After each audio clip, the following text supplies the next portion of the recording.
Makakausap naman natin si Yusek Benito Ramos, ang Executive Director ng National Disaster Risk Reduction and Management Council. Magandang tanghali po, Yusek Ramos. Hello, magandang hapon po. Opo, kumusta na po ang monitoring nyo kaugnay sa Bagyong Hiner? Okay, umpisahan po natin dito sa may Northern Luzon dahil dito tinatahak nito ni Hiner. So far, wala naman ito, walang pinsala na idinulot niya. In fact, nakabuti pa ito sa mga magsasaka dahil nakapagtanim sila ng palay. Lalo na doon sa hindi inaabot ng irigasyon kaya nakatulong pa ito si Hiner.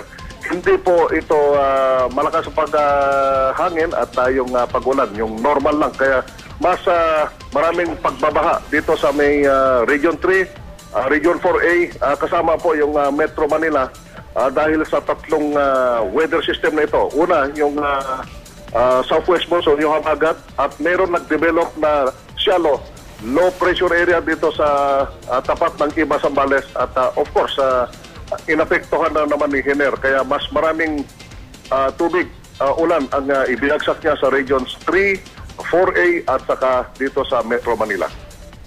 Sa mga pagbaha po, wala po bang naitalang pinsala dahil sa napakaraming tubig?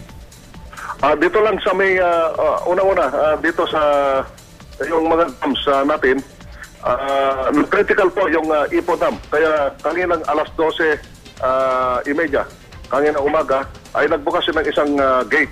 At nung alas 2 ng umaga din, nagbukas ang isang gate uli. So, bali dalawang gate ang binuksan nila. Ito ay dalawang way yung tubig na ibubuhos niya. Isa dito sa Lamesa Dam at isa doon sa Bustos Dam. So, itong Lamesa Dam ay naka-red alert dahil baka mapuno ito at umabot doon sa spilling level. Yung Lamesa Dam ay wala po itong gate. Kaya basta mapuno yan, ay aagos na yan doon sa Tulyahan River. 8 na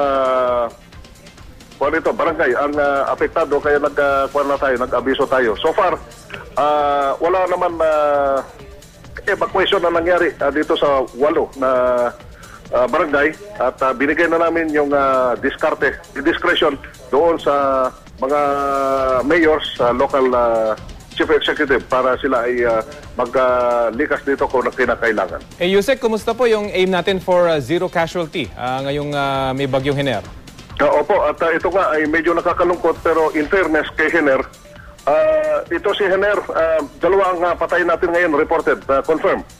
Malayo na si Hiner pero may nalulunod dito sa Antique, doon sa munisipyo ng Bugasong. Nalunod dito, natangay ng Paliwan River. Ito ay epekto ng southwest monsoon. Wala naman kinalaman si Hiner dahil nandun na sa kahapon pa ay nandun sa vicinity ng Apari, Cagayan. Meron isa, yung sa hero naman ito, yung MV Shuttle Roro 1. Yun ang barko, galing dito sa Dumagi, papunta sa Batangas, na sumadsad dito sa Looc Bay. So, vicinity ito ng Looc Municipality. Ito ay may isang namatay out of 57, isang patay doon. Pero hindi ito, walang kinalaman doon sa pagsadsad niya. Na-recover po lahat ito alive, except for one. Namatay po ito dahil sa respiratory ailment.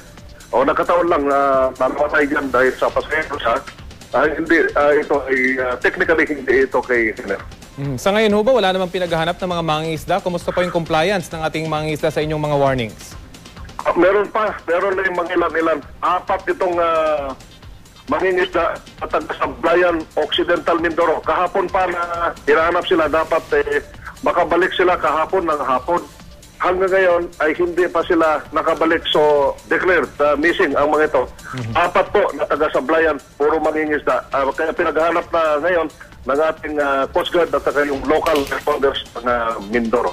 Sa ngayon ho ba, may direktiba ng Pangulo gayong sinasabing aabot pa raw ng 4 na araw itong ganitong kalakas na mga pag-ulan? Opo, at ito nga ay dahil sa tatlong sistema ito ng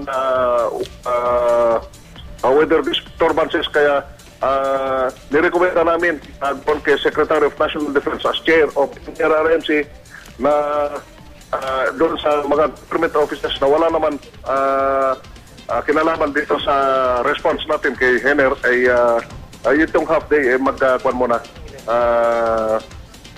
Mag-half day sila na off. Depende na kung aprobahan ng Presidente. Nasa inyo po ang ere, Yusek Ramos, para sa inyong panawagan, para sa ating mga kababayan pa. Gayong narito po yung epekto ng bagyong Henner. Opo, at sa ating mga kababayan na nakikinig sa atin ngayon, unang-una, itong mga kababayan natin na mangisda ay hindi pwede pa na mangisda ngayon.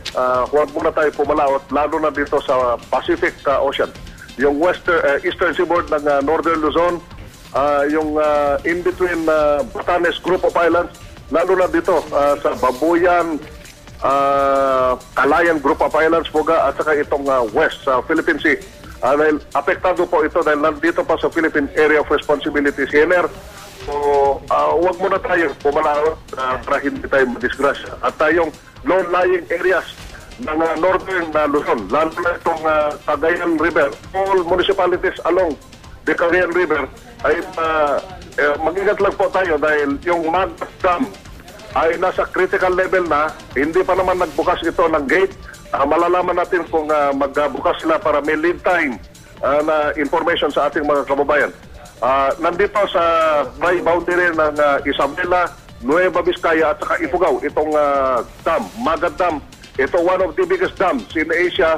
Malaki po ito, kaya mabantayan po natin ito para hindi magdidiskrasya ang ating mga kababayan. Low-lying areas from Cabatuan, Isabela hanggang doon sa Apare. Lalo na itong probinsya ng Cagayan dahil yan nag-touch basin. Yung mga landslide prone area, lalo na dito sa Halsema, Mountain Highway, meron tayong hindi madaran ngayon yung Bugyas, munisipyo ng Benguet ito, Bugyas at saka Kabayan. Hindi ito madaran dahil meron konting landslide dyan at saka may repair works. Ulitin ko lang po, Bugyas at saka yung Kabayan, Benguet. Dito naman sa Ifugao ay Ifugao connecting Mountain Province doon sa Bontoc. Meron po ang hindi madaanan dyan, yung Barangay Talubin.